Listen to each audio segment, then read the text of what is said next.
I hear my book arrived. Oh, maybe. I've gotten a couple things in the mail, but I've also been ordering stuff too. Cheers to you. Addy.lol. .lol. Sorry, not. Sorry. I'm having a little bit of a shush brain moment. Hold on, 1 second. Let me go look for the... You know, I was thinking about... I think I have it here. This feels like a book. I was thinking about this the other day, though. Or I don't really remember because I was drunk, but I said my address. Someone asked me my address, and I just said my real address out loud. But then I was wondering, like, how are you guys... Because it's not intuitive the way that my address is spelled. Like, I feel like you wouldn't know how to spell it just by hearing it. So did I actually spell it out loud, too?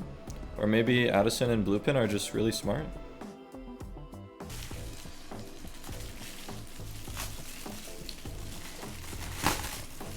Hi, Evan in chat. Happy free yeah. Let's go. I'm ready for this sheet. This hoe got roaches in her crib. Jesus Christ.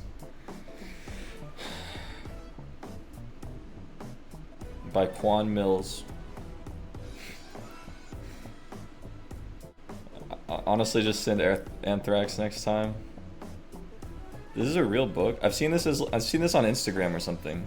This hoe got roaches in her crib by Quan Mills. Is Quan Mills even a real person? This can't be real. I actually killed a cockroach in my house like an hour ago. So I'm kind of the hoe that has roaches. I'm not a whore. I'm a very monogamous, loyal guy. I always have roaches, dude. Like, I don't leave food out. And I get pest control to spray every month, but this whole neighborhood is fucking disgusting. Everybody leaves trash on the ground outside. There's so much litter in this neighborhood. It's so gross. Maybe I could hire a company to come out and like spray the yard and shit too, but it's ridiculous, dude. Like, I go outside and I just see roaches all in the yard and shit. It's so gross. And I don't have an infestation in the house. Or maybe there is in the walls or something. I don't see that many roaches in the house, right? Like maybe a couple a month or something. Or maybe not even that many in the winter. Lately there's been more, I guess, because it's summer now. But I hate roaches so much, man. It's so nasty. And I know there's not an infestation because it'll just be like one big one at a time. Or actually, when I first moved in, there were like a lot of small ones. Maybe there was an infestation before I moved in, and then I like got that shit taken care of. Anyway. Is your house a standalone from other people? It is. I mean, there's a decent amount of distance between me and the other houses, but I'm telling you, like, people walk around this neighborhood and just throw trash all... Like, I just see trash in my yard all the time. Motherfuckers just throwing their drinks, like, just new trash. Or it's like there's just wind blowing trash around all the neighborhood. It's just gross, bro. It's just a bunch of poor people that don't fucking pick up after themselves. It's disgusting. And I live right next to a middle school. It's just a poor area. And I live next to a middle school, and the middle school kids just, like, throw shit on the ground, too. Alright, Austin Watkins. Alright guys, reading stream, PogChamp. Austin Watkins, 35 and a single father, finds himself in a precarious situation. Is this like fucking AI or something? This is ridiculous. Wait, is there pictures in here? I don't want to see roaches. Okay, thank God. Austin Watkins, 35 and a single father, finds himself in a precarious situation. Currently locked up in Chicago's Cook County Jail. He knows that... Okay, bro. He knows that Fred Quisha, the trifling mother of it... Is this some racist shit, bro? He knows that Fred Quisha, the trifling mother of his only daughter, is a despicable, careless, and reckless THOT, who is the antithesis of caring, loving black motherhood. Wow, this is just like Sierra. Wanting to see her son gain full redemption from his current situation, Dolores Watkins, better known as Mrs. Watkins, is also hell-bent on rescuing Austin's 6-year-old daughter, Maya, spelled M-I-I-A-H. It's a cute name. From the clutches of relentless psychological, emotional, and physical abuse she suffers at the hands of Fred Quisha, or Fred Keisha, maybe. It's spelled with a Q, though. It's gotta be Fred Quisha, right? Hoping her son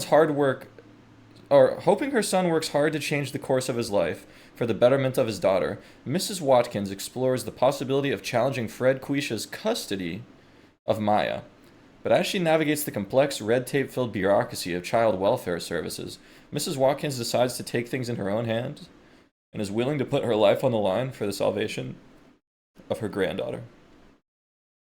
When did the Roaches come in? This book is another episodic chronicle born out of the dark, gritty, social drama storytelling talent of urban fiction mastermind Quan Mills, all caps. Still all caps. This hoe got roaches in her crib. Back to lowercase. Will deliver a gut-punching blow to those who don't understand the many trials and tribulations single fathers go through to rescue their children from manipulative, ratchet women who use the family court system to their advantage. This is also a little bit relatable too, because Sierra did put in a fraudulent, what do you call that? She put in a fraudulent protective order against me when we got divorced and leveraged that to get like a better deal in the divorce. And then after the divorce was over, she pretended like, oh, I didn't mean to do that. I didn't know what I was doing. Lamaus. Lamausers. All right, what year is this book from? There's no date. A note to readers. This is a work of satirical fiction that could be described as a dark comedy combined with social commentary. Well, what is the social commentary? That black people are ratchet or something? This is horrible. In no way do the descriptions of the characters reflect my personal feelings or beliefs in regards to those of African descent, particularly black women. Are you sure? The stereotypes employed in this book are deliberate in that I attempt to cast light on the state of contemporary urban pulp fiction. Okay, so he's saying he's making fun of racists. It says, enjoy, Quan Mill. I don't believe him, though. The back of the book didn't sound like his satire. It sounded like he's racist. Chapter 1. All these fucking roaches and shit! Ah! God motherfucking damn it! Fred Quisha's murderous gaze was laser focused onto 5 black brownish roaches. All ranging in size. Oh, black roaches. We don't like those. All ranging in sizes. Ugh. And a bitch ain't got time for this shit today. I'm hungry and a bitch need to get her pussy ate.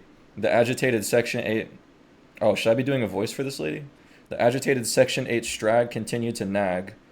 The biggest roach, Daddy Roach Sr. The biggest roach, Daddy Roach Sr. embarked on a dangerous journey to lead his family to a mecca of stale food. His wings lightly flapped.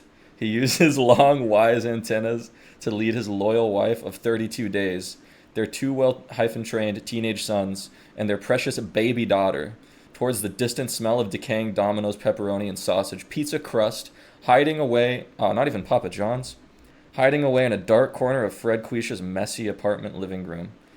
Every 3rd Friday of the month, when them food stamps hit her EBT card, like, bro, how is this satire?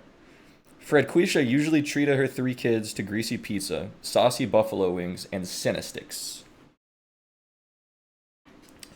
The Pizza Fiesta was sort of like a food stamp renewal day of celebration. Truth be told, though, the pizza was also a way to get them motherfucking kids, spelled like that, temporarily off her flabby, tatted back. Her flabby, tatted back? How, is this whole book just talking about the roaches? You gotta be kidding me. Oh, God! I just skipped to a rant. Okay, guys. We're going to skip ahead a little bit. We're going to go to page 42. Deontay leaned in and buried his chubby face into Fred Quisha's pussy and began to ferociously eat the scalawag out.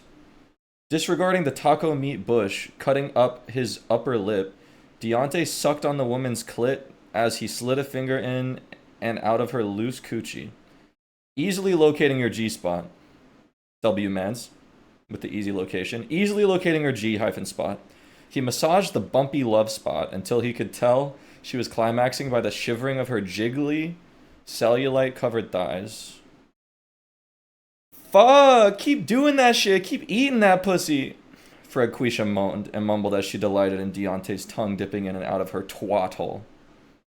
With Marvin's dick still in her hand and mouth... Oh, we got 2 guys in here. With Marvin's dick still in her hands and mouth, Marvin was ready to get in on the pussy action. He took his dick out of Fred Quisha's mouth, slapped her on the cheek a couple of times to wipe some of the drool off his heavy rod. He bounced over to Deontay, looking to switch places. His turn, ... Although he wasn't going to taste the bitch's pussy right after this guy did, so... That would have some ultra gay shit to him. Okay, it's already gay if the other guy has his saliva in the girl's vagina, and then now you're putting your dick in her vagina. Now your dick is touching the other guy's saliva. It's already gay. So I don't know what this guy's. I guess maybe getting the saliva in your mouth instead of on your dick is slightly more gay. I don't know though. Those are pretty comparable things in my mind. Let's skip ahead a little bit more. This one's a sex scene too. I mean, it's very engaging. What the? Whoa, wait, hold on. Page 143 is getting. There's a lot of capital letters on this page. Oh yeah, I'm trying to find a good place to start. It's too engaging. I keep going back a page looking. I might need to read this whole chapter. Nah, you ain't sorry. You got Quantasia motherfucking pregnant. Do you know I can get in trouble now, you little fat greasy black pigeon? There's a lot of baby mama drama in this one. Alright, what's up everybody? What's up in the chat room, guys? There's no way Quan Mills is a real person, right? I'm Googling this.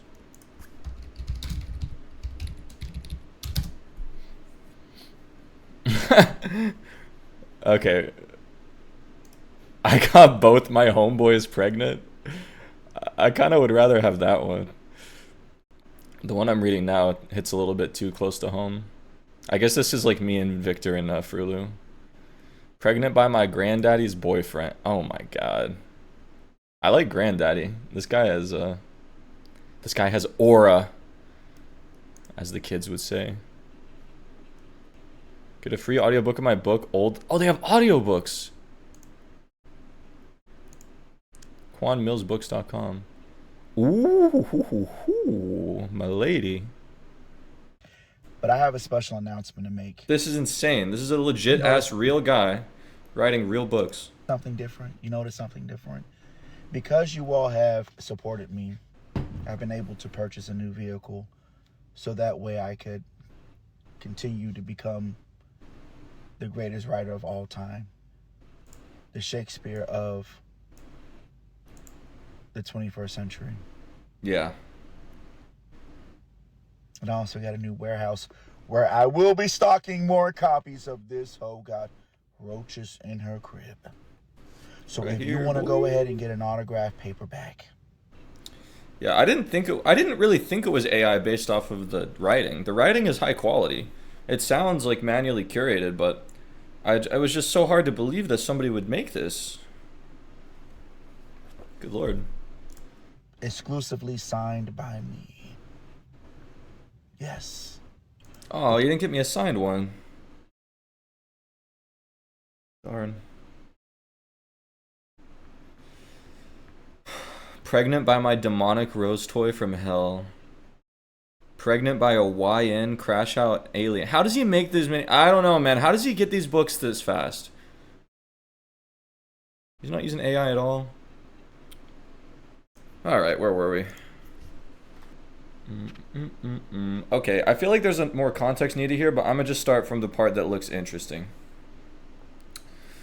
Shut up! Shut that shit up now! Man the fuck up! Since you want to act like a man, take this fucking pain like a man! Fred Quisha kept at it, relentlessly striking the boy with the whip. Is this her son or something? Given that Quimani was... But I thought they only had a daughter. Given that Quimani was naked, Fred Quisha could see his penis, and she quickly noticed that he was urinating all over the bed and floor. Boy, you pissing all over my shit! Now, oh hell nah. Seeing her son urinate all over the place gave her the incentive to ramp up her attacks. She temporarily stopped her lashes and then quickly scanned the room, looking for another object she could use to extract more pain onto Quimani. With nothing she could immediately use to torture her son, she threw the whip down on the ground, snatched a pillow off his bed, and then pinned Quimani into the bed. She took the pillow and began to smother Quimani. You fucking kids make me sick! I wish I would've aborted you little fuck pigeons when I had the chance. Fred Quisha growled. Quimani, fighting darkness and the lack of oxygen, cried. But his anguish... This is sad. But his anguished screams were completely muffled by the pillow, completely covering his face. Mama, no, let him go! Zai apostrophe Mir suddenly busted through the bedroom door. Although he was younger than Kwamani, he was just as big, yet more athletic. He balled his fists up, almost looking he was ready to fight his own mother to protect his brother from possible death. Fred Quisha halted her smothering of her eldest, and then turned around, scanned Zymir up and down. Oh, so what you gonna do? Beat my ass? Mama, you hurting him. Please stop, or I'm gonna call the police. Boy, who the fuck you think you threatening? All of a sudden, Zymir stood his ground as Fred Quisha stormed towards him. With the whip still in her hand, she tried to swipe the boy, but he ducked and then went under the lash and wrestled his mother down to the ground. Boy, you gonna shove me down? I'ma kill the both of you. No, you not! Zymir screamed back as he all of a sudden started delivering blow after blow to his mother's face and torso. Ah! Fred Quisha screamed. She totally didn't see Zymir's vengeful attack coming, and despite his age, his strength and endurance were overpowering, and a now tired... Wait, what? His strength and endurance were overpowering a now tired and lethargic Fred Quisha. Alright. It was a long book, bro. 300 pages. So we skip to the end, maybe? I feel like we're getting the gist of it. Let's just skip to the end. It's saying something about like, oh, let Maya's tale be a lesson or something. Did she kill the fucking daughter? Too late before another girl or even boy ended up like Maya. What happened to Maya? Okay, well, I guess you guys... Okay, that's good. I don't want to be a I don't want my stream to serve as a substitute for the book. Because I wouldn't want to take sales away from Quan. So if you guys want to know what happened to Maya, you gotta buy the book. Alright, thank you. Or maybe Addison would buy more people the book. If you check his TikTok, if you check at Quan Mills TV, Quan Mills with a Z, TV on TikTok shop, you can get a signed copy. All right.